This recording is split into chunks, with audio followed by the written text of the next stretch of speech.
읽겠습니다. 8장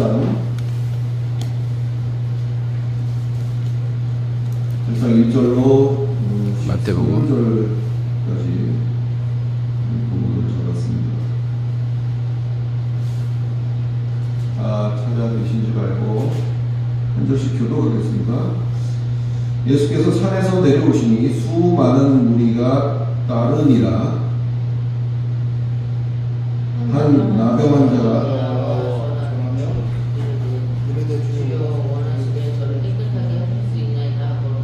예수께서 손을 내밀어 그에게 대시며 이르시되 내가 원하노니 깨끗함을 받으라 하시니 즉시 그의 나병이 다하여진지라.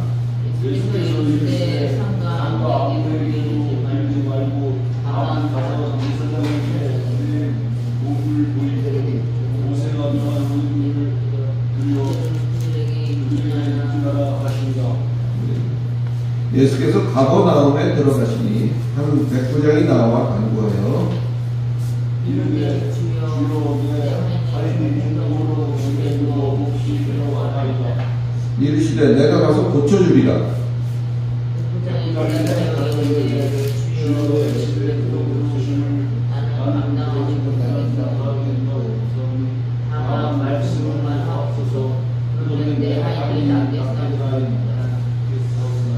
나도 남의 수하에 있는 사람이요 내 아래에도 군사가 있으니 이더러 가라 하면 가고 저더러 오라 하면 오고 내 정도로 이것을 하라 하면 하나이다.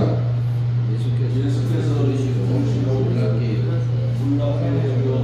다른 자들에게 이르시되 내가 진실로 너희에게 이르노니 이스라엘 중 아무에게서도 이 말을 듣지 못하였노라. 또 너희에게 이르노니 동서로부터 많은 사람이 이르러 아브라함과 이삭과 야곱과 함께 천국에 앉으려니와 그 나라의 모든 자들은 바깥 없는데 쫓겨난 동서들을 발견했느니라. 예수께서 백부장에게 이르시되 가라 내 믿은 대로 될지어다 하시니 그 즉시 하인이 나으니라. 아멘. 조금 길죠? 그 본문을 일단 이렇게 잡았습니다. 지난 시간까지 산상수훈을 마무리했어요. 이제 산 위에서의 가르침을 마치고 오늘 본문은 예수께서 산에서 내려오신 것으로부터 시작되고 있습니다. 산 위에서의 가르침, 소위 말하는 우리가 살펴봤던 산상수훈은 누구에게 주어진 것이었을까요? 산상수훈의 대상이 누구였을까요? 예. 4장 1절에 보면 5장 1절에 보면 그 가르침의 대상이 제자들이라는 것을 거기에 밝혀놓고 있어요. 그러니까 아주 맹탕들은 아니라는 소리죠. 뭔가 좀 그래도 제자라고 하는 분들에게 이제 예수께서 그 입을 열어 가르쳐 가라사대 했던 내용들이었잖아요. 그러니까 어느 정도 뭐 수준이라는 좀 어폐가 있으면 어느 정도 그런 뭘 좀 아는 그런 사람들에게 그런 제자들에게 하셨던 말이다. 그렇게 볼 수가 있어요. 산 아래의 형편은 어땠을까요? 산 아래의 형편은 산 위에와는 좀 다르겠죠? 그래서 오늘 본문을 보면 예수를 따라 내려온 자들과 이제 예수가 내려왔다고 하니까 새로이 나온 무리, 그 두 무리소 그 사이에서 이제 실질적인 사역이 시작되는 거예요. 예수를 따라 내려온 무리와 예수가 내려왔다 하니까 이제 여기저기서 모여든 그런 새로운 무리들과의 관계성 속에서 이제 사역이라는 것이 시작되는 것이다 생각할 수 있습니다. 이번 8장에서는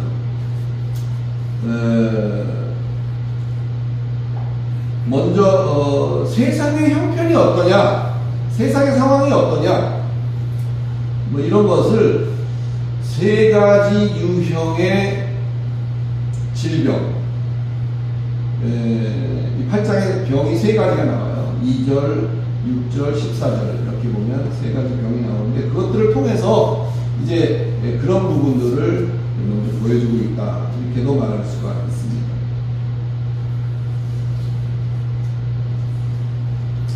병이란 무엇이냐? 병이 뭘까요? 우리는 의사가 아니니까 언어학적으로 한번 접근해 봅시다. 병이란 무엇이냐? 영어로 병은 disease라고 합니다. disease. 이 말은 디스라는 말하고 이지라는 말이 합쳐진 거예요. 디스라는 말은 뭔가 좀 시원치 않은 거를 말할 때 디스라는 접두사를 씁니다. 이지라는 거는 우리가 좀 많이 들어본 말이죠. 이지. 수월하다, 쉽다, 편하다, 그런 말이 이지라는 말이에요. 그러니까 좀 그렇지 않다는 디스라는 그 말이 앞에 붙은 말이 디스이지. 그래서 디지즈 이렇게 말하는 게 병이거든요. 정상적이지 않고 수월하지 않으면서 좀 뭔가 편치 않은 거, 그게 병이에요. 언어학적으로 정의를 좀 해보거든요. 뭐 의사들은 뭐 병리학적으로 얘기를 하겠지만, 목사인 저는 그렇게 말을 할 수가 있어요. 정의를 해볼 수가 있어요. 편하지 않은 상태, 불편한 상태, not easy. 편하지 않아요.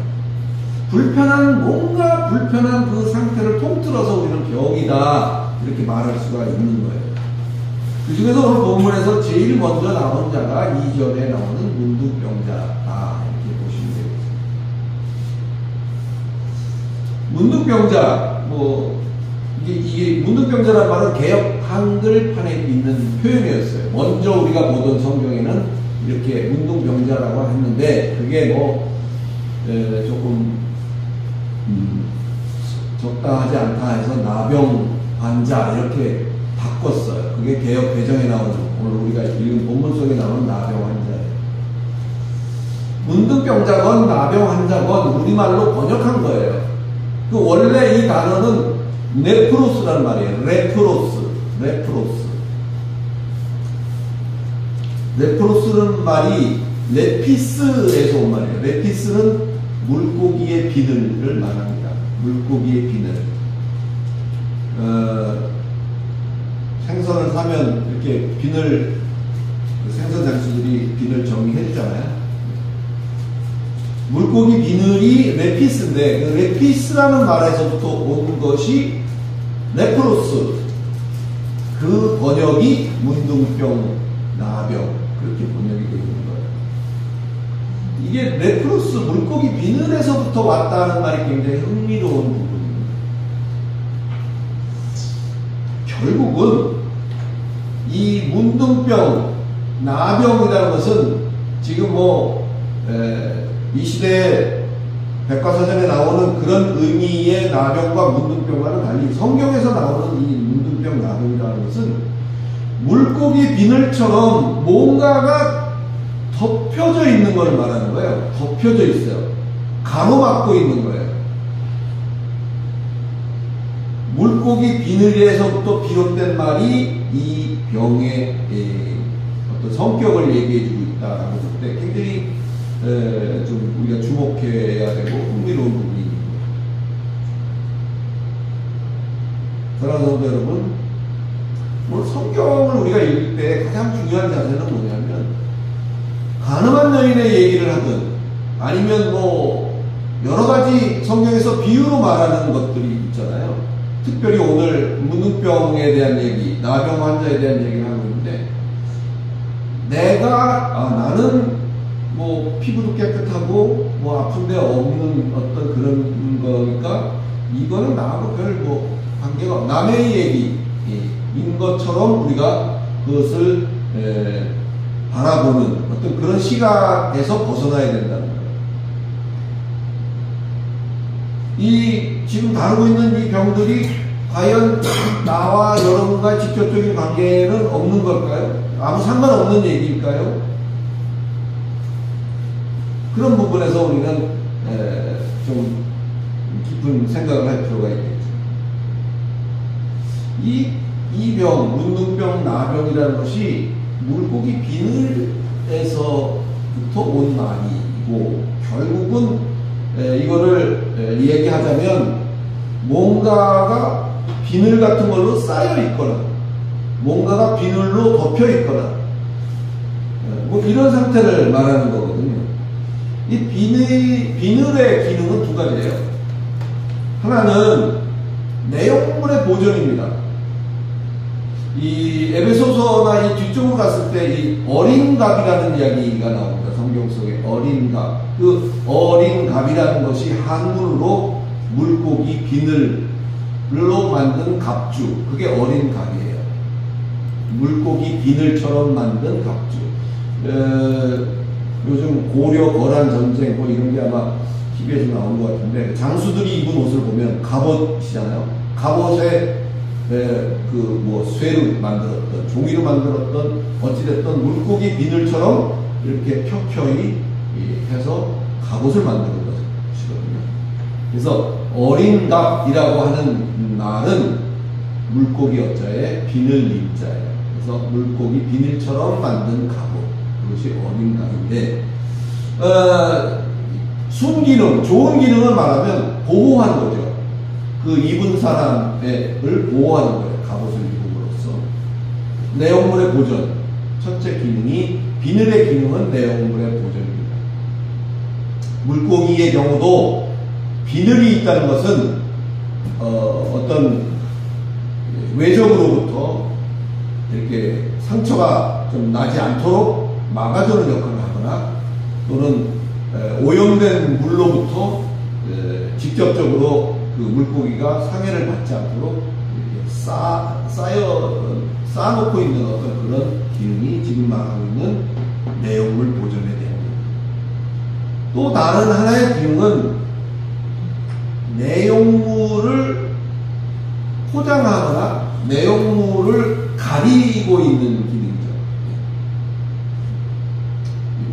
보존하기 위해서는 가려야 되는 거 아닌가요? 뭐 그 말이 그 말인 것 같긴 하네요. 근데 하나는 보존의 기능이 있고 하나는 포장하고 가리는 그런 기능을 가지고 있다. 그래서 이 문둥병에 대해서 그 환자가 나왔어요. 그래서 예수께서 하신 조치가 뭐냐 하면 3절을 보면, 예수께서 손을 내밀어 그에게 대시며 이르시되 내가 원하노니 깨끗함을 받으라 하시니 즉시 그의 나병이 깨끗하였습니다. 예수의 조치는 손을 대시며 이야기를 하시죠. 깨끗함을 받으라. 받으라 하는 것은 뭐 던졌으니까 받는 거 아닌가요? 그죠? 예수님이 깨끗함을 던졌나요? 깨끗함을 던지고 깨끗함을 받아라. 그래서 그걸 받았더니 깨끗해졌다. 이렇게 생각할 수도 있겠죠. 정확한 번역은 내가 원하노니 깨끗하게 되라. 이렇게 번역하는 것이 훨씬 바른 해석으로 보입니다. 뭘 받고자 하시는 거 아니고 깨끗하게 되라는 거예요. 예수께서 손으로 만지시면서 깨끗하게 되라. 내가 원한다. 내가 원하노니 깨끗하게 되라. 즉시로 깨끗하게 되었다라는 말을 하고 있어요. 깨끗하게 되라라는 말은 카타리조라는 말인데, 이거는 cleanse, 영어로 cleanse입니다. 뭐 화장품에도 클린징 뭐 이런 게 있죠. 뭘 닦아내거나 깨끗하게 하는 게 클린징 뭐 이런 거 기능이죠. cleanse. 그래서 make clean, 깨끗하게 만든다. 그 다음에 또 하나는 make poor. poor라는 것은 순수하다는 말이에요. 순수하게 만듭니다. make pure요? 네, make pure. make clean, make pure 두 가지가 cleanse에 포함되는 내용인데 그게 카타리조라고 해서 깨끗하게 되라는 말이다. 순수하게 되라. make pure, pure. 발음이 안 좋습니다. 자, 이런저런 상황을 종합해보면 우리의 신앙에 있어서 그 내용물이라고 할 수 있는 신앙을 가로막고 있는 무엇 또는 그 신앙을 그럴듯하게 가리고 포장하는 그런 무엇 그것에 대한 이야기를 지금 하고 있는 것이 문둥병에 대한 얘기입니다. 이해가시나요? 그래서 우리가 늘 신앙인으로서 신앙생활을 한다고 할 때 우리가 돌아봐야 될 것들 중에 하나가 바로 이런 거죠. 내 신앙을 가로막고 있는 건 뭐 없나? 아니면 내 신앙이 이런데 이거를 들키지 않거나 나타내지 않기 위해서 뭘로 가리고 뭘로 포장하고 있는 것은 없나? 이것을 우리가 늘 스스로에게 묻고 살펴야 돼요.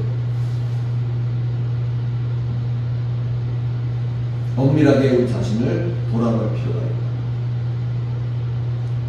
이것이 이 시대에 만연하고 있는 순수하지 못한 뭔가를 기대하고 있는 신앙. 여러분 우리가 되게 조심해야 될 게 이거예요. 물론 신앙생활을 엉터리로 하면 뭐 그런 생각도 안 들겠죠. 왜? 바라지도 않을 거예요. 나는 그냥 한 것도 없고 이렇게 내가 엉터리로 하는데 뭐가 되겠냐, 뭐 무슨 복을 받겠냐, 뭐 그런 생각을 하겠지만 조금 그거보다 열심히 있는 사람에게 상당히 문제가 있는 거예요. 나는 열심히 뭔가를 드리고 열심히 하고 뭐 드리는 것이 물질만이 아니에요. 시간도 드리고 정성도 드리고 남보다는 좀 더 뭔가를 내가 하는데 그 다음에 뭐죠? 하는데 뭐 좀 없나? 내가 이렇게 좀 특별히 뭘 좀 했는데 항상 우리는 그래요. 뭔가 특별하게 내가 뭘 했다고 생각할 때 거기에 대한 기대 심리가 있는 것 같아요. 사람이면 누구나 그럴 것 같아요. 근데 성경은 지극히 그것을 경계하라고 우리에게 누누이 막고 있는 거예요. 뭘 하더라도 뭘 내가 대가를 바라고 하는 게 아니다는 사실을 늘 우리 스스로에게 경계를 해야 돼요. 순수하지 못한 뭔가를 기대하고 있는 신앙, 그것이 레프로스, 문둥병, 이건 뭐 나병, 이건 뭐라고 번역을 했던 간에 그것이 바로 레프로스라는 것을 깨달으시기를 그리스도 예수 이름으로 축원합니다.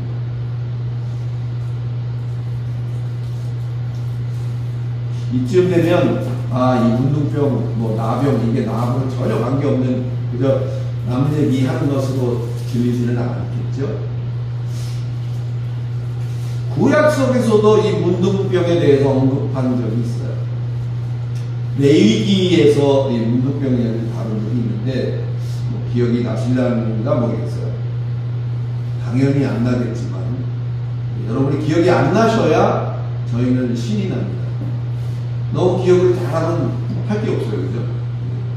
했어도 기억이 안 나니까 또 새로운 것처럼 이렇게 얘기할 수 있는 기회가 생겨요. 거기에 레위기에 보면 피부에 흰점이 돋고 털이 휘어지면 문둥병이라 진단한다 이렇게 얘기하고 있는 부분이 나옵니다. 즉 겉에 보기에는 희지만 속은 그렇지 않은 그것이 바로 문둥병이라는 것을 말하고 있어요. 지금 포장하고 가리고 있다는 그 비늘에서 착안했던 그 내용하고 일맥상통하는 거죠. 요즘 문둥병이 어딨어? 뭐 요즘 약이 좋아져서 전에는 그죠? 우리가 지금 여기 계신 세대에서는 어떨지 모르겠습니다만 참 문둥병이라는 게 고질병으로 사회적인 큰 병으로 그랬던 시절이 있어요. 그래서 한 섬에다가 전부 이주시켜서 거기서 나오지 못하게 하고 거기서 관리를 했던 적이 있어요. 요즘 그런 이게 돌아다니면서 그런 분들이 없잖아요. 이 육신적인 문둥병자는 안 보일지 몰라도 겉보기에는 의로운 것 같으나 겉으로는 믿음이 굉장한 것 같으나 사실상 속은 그렇지 않은, 또는 입으로는 예수를 표방하지만 마음속으로는 예수를 팔아서 딴 뭔가를 생각하고 있는, 그것으로 가득 차 있는 이런 거. 하나님의 영광, 하나님의 뜻을 늘 말하지만 알고 보면 자신의 세상에서의 영광과 형통으로 일관하고 있는 이런 것. 이런 유가 모두가 문둥병에 해당된다는 사실을 우리는 깨달아야 할 것입니다. 겉보기에는 의로운 것 같으나 겉으로 보기에는 믿음이 굉장한 것 같으나 그렇지 않은, 또 입으로는 그렇지만 속은 다른 영광을 드러내려고 하나님의 뜻을 주장하지만 결국은 딴 생각을 품고 있는 이런 모든 것에 공통점이 있다면 그것은 스스로 희다고 여긴다는 것입니다. 이렇게 자신이 희다고 여기는 한, 희다고 여긴다는 의미, 자신이 그렇게 희다고 여기는 한 아버지의 나라는 그와 거리가 멀다는 사실을 아울러서 우리는 기억해야 할 것입니다. 어떤 자가 그 앞으로 내 손 들고 나올 수 있을까요? 자기가 문둥병인 줄 아는 자가 나올 수 있는 거겠죠. 그죠? 난 문둥병자 아닌데 하면 나갈 필요도 없는 거잖아요. 그리고 어떻게 나왔어요? 오늘 본문을 보니까 주께서 원하심에 의해서 그렇게 낳는 거죠. 사랑하는 성도 여러분, 새록새록 우리는 우리 자신의 삶을 살펴서 아직 온전하지 못한 무덤인데 그냥 회칠만 싹 해놨다고 해서 그게 무덤이 아닌 것으로 되는 게 아니잖아요. 가려진, 그렇게 비늘로 덮인 그런 부분이 내 안에 나에게는 없는지 늘 돌아보아서 우리의 삶이 온전한 성전된 생활을 이어나가는 복된 저와 여러분이 되시기를 예수 그리스도 이름으로 축원합니다. 그 뒷부분에 또 한 가지 질병이 나요. 그게 5절로 13절의 내용인데 조금 길어서 다시 읽지는 않겠습니다만은, 두 번째로 다룬 질병이, 첫 번째 질병이 문둥병 나병이었다면 두 번째는 뭐죠? 6절에 보니까 중풍병. 그렇죠. 내 하인이 중풍병으로 누워 있습니다 하고 백부장이 앞으로 나온 거예요. 두 번째로 다루는 것이 중풍병입니다. 하고 많은 병 중에 왜 중풍병일까? 뭐 다 의미가 있는 거겠죠. 역시 우리가 의사가 아니니까 언어학적으로 또 한번 접근해 볼게요. 중풍병이란 말의 이 헬라어는 파라리티코스입니다. 파라리티코스. 역시 합성어입니다. 파라라는 말과 리오라는 두 단어가 합쳐진 말이에요. 파라라는 말은 옆에, 아주 가까이, 측근처럼 아주 옆에, 거리적으로 가까이, 이런 의미를 갖고 있어요.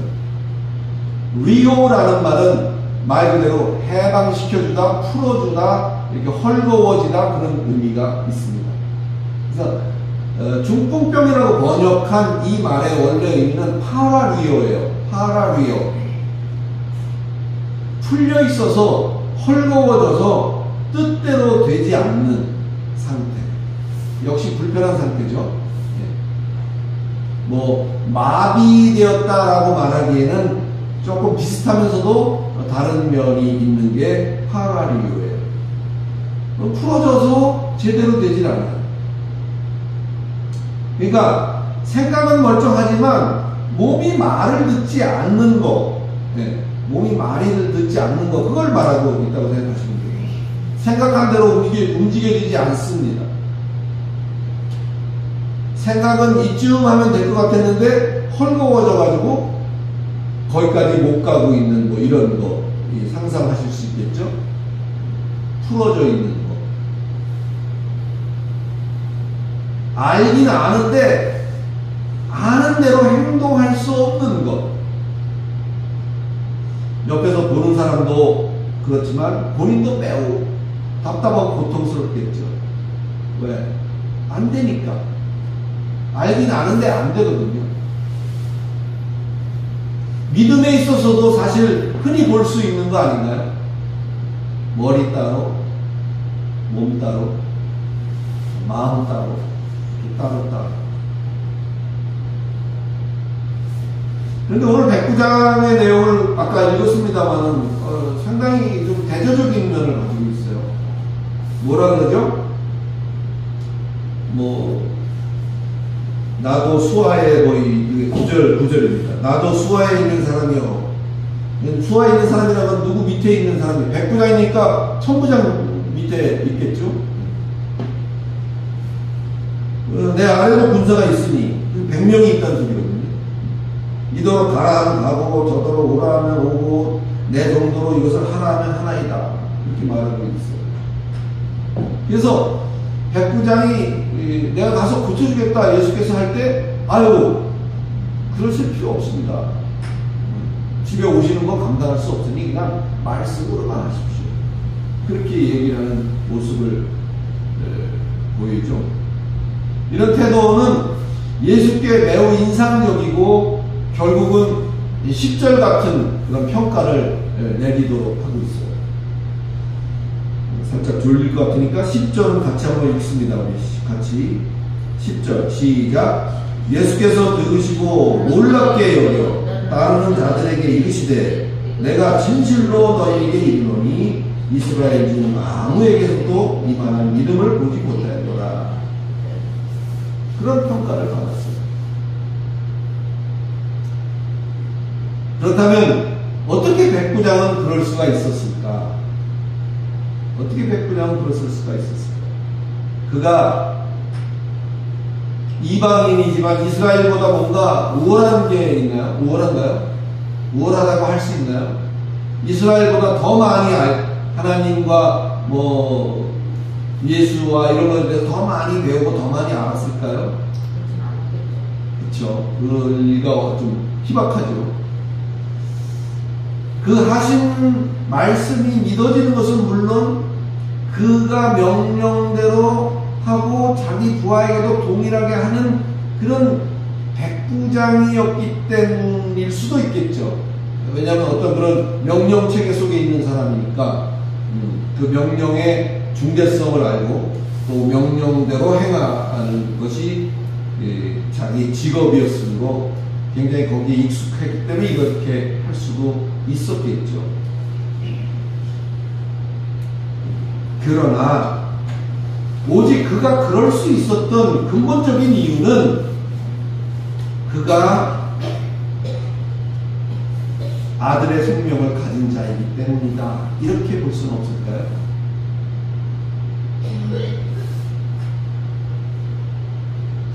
혈통과 자격이 문제가 아니라 이방인이어도 그냥 그게 덥석 믿어지는 사람이 천국 백성이라는 거예요. 아무리 설명을 하고 그 이치에 맞게 논리에 맞게 얘기를 해줘도 받아들여지지 않는 경우도 있어요. 그죠? 저도 그랬던 경험과 그랬던 시절도 있었고요.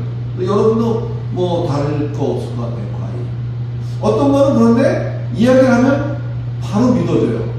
아, 그렇구나. 이렇게 믿어지는 거. 이게 말이죠. 연습하고 학습해서 되는 일은 아니에요. 그가 아버지의 아들이냐, 아버지 백성이냐에 따라서 말 비슷하게만 해도 바로 알아듣는 또 그렇지 않은 반대의 경우에 있는 경우가 있다. 그런 측면에서 볼 때 오늘 이 백부장의 태도, 또 그것을 평가하신 예수님의 평가, 이런 것들을 볼 때 백부장은 이방인이었지만, 비록 이방인이었지만 그는 하나님의 백성으로서 예비된 자였다, 이렇게 볼 수가 있는 거죠. 지금 구약의 얘기는 선민 이스라엘에게 베풀어진 하나님과의 관계성 속에서의 이야기를 다루고 있는 게 구약이다, 이렇게 말할 수 있는데, 이제 그것이 신약으로 넘어와서 저와 여러분, 여러분도 이스라엘 백성 아니잖아요. 저도 이스라엘 백성은 아니고 대한민국 백성인데, 근데 결국은 우리에게도 예수가 믿어지고 예수를 받아들여지게 되는 것 중에 하나는 그렇게 예정되어 있는 어떤 그런 부분으로 큰, 굉장히 중요한 의미를 우리에게 갖는 것이다 말할 수 있죠.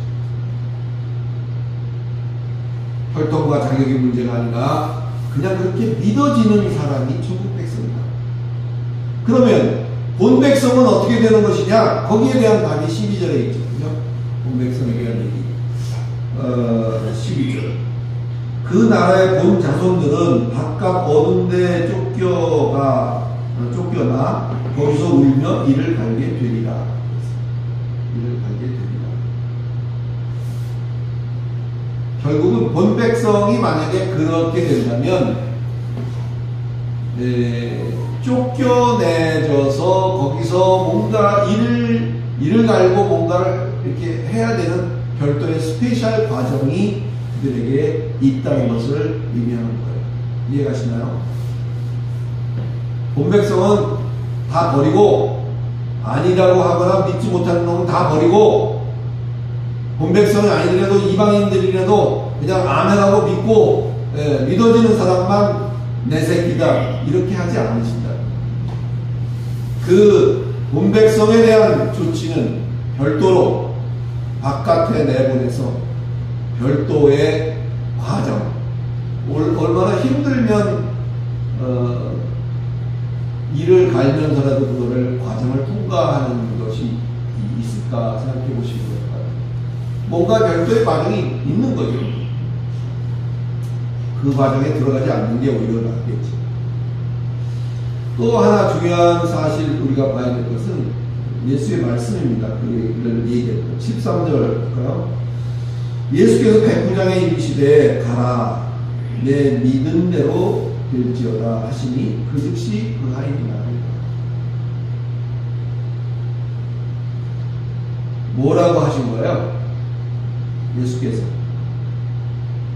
무엇대로 될지어다? 내 믿은 대로 될지어다. 내 믿음대로 될지어다가 아니라 내 믿음대로 될지어다. 누가 아멘을 더 크게 하느냐? 그것이 문제가 아니라는 거예요. 내 신념대로 될 것이다, 그 얘기를 하고 있는 게 아니라고.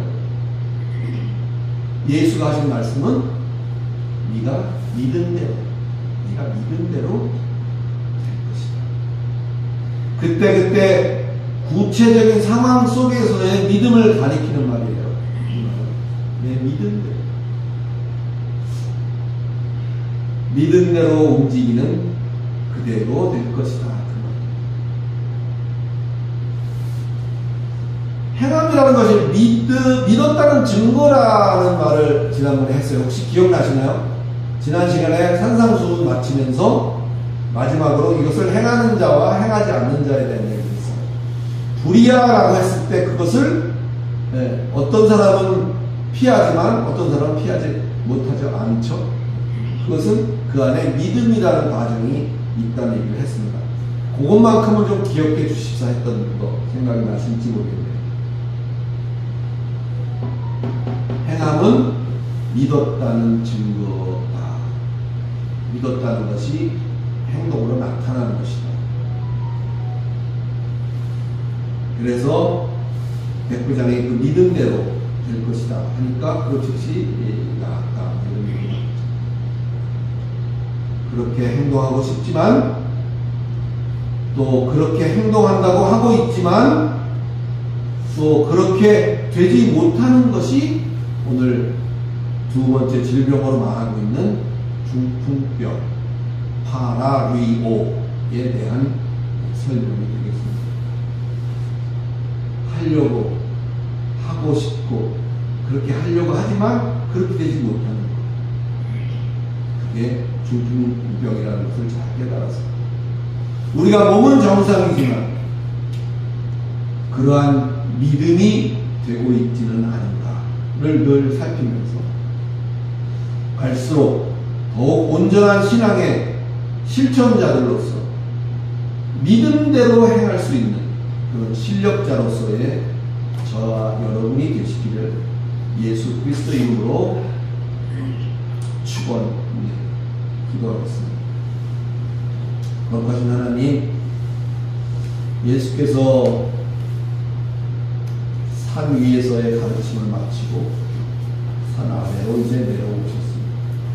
예수가 산 위에서 내려왔다는 소문을 듣고 많은 무리들이, 세상에 있는 무리들이 그 앞에 나옵니다. 이제 대표적으로 8장에서 다루고 있는 세 가지 질병 가운데 오늘 나병과 중풍병에 대해서 우리가 성경적인 견해와 또 믿는 자로서의 이해를 돕기 위해서 살펴보았습니다. 하나님, 나는 문둥병 걸리지도 않았고 나는 중풍병 있지도 않으니까 이게 나하고는 아무 관계가 없는 얘기라고 듣지 말게 하시고, 오늘 우리가 살펴본 그러한 관점에서 늘 스스로를 살펴서 내 안에 그런 면은 없나, 또 내가 그러고 있지는 않나 늘 살피면서 정말 온전한 신앙 위에 날마다 그 공을 더해갈 수 있는 복된 우리 성도들이 다 될 수 있도록 하나님 시시때때로 함께 하시고 주장하시고 인도하시고 위로하여 주시옵소서. 예수 그리스도 이름으로 기도드리옵나이다.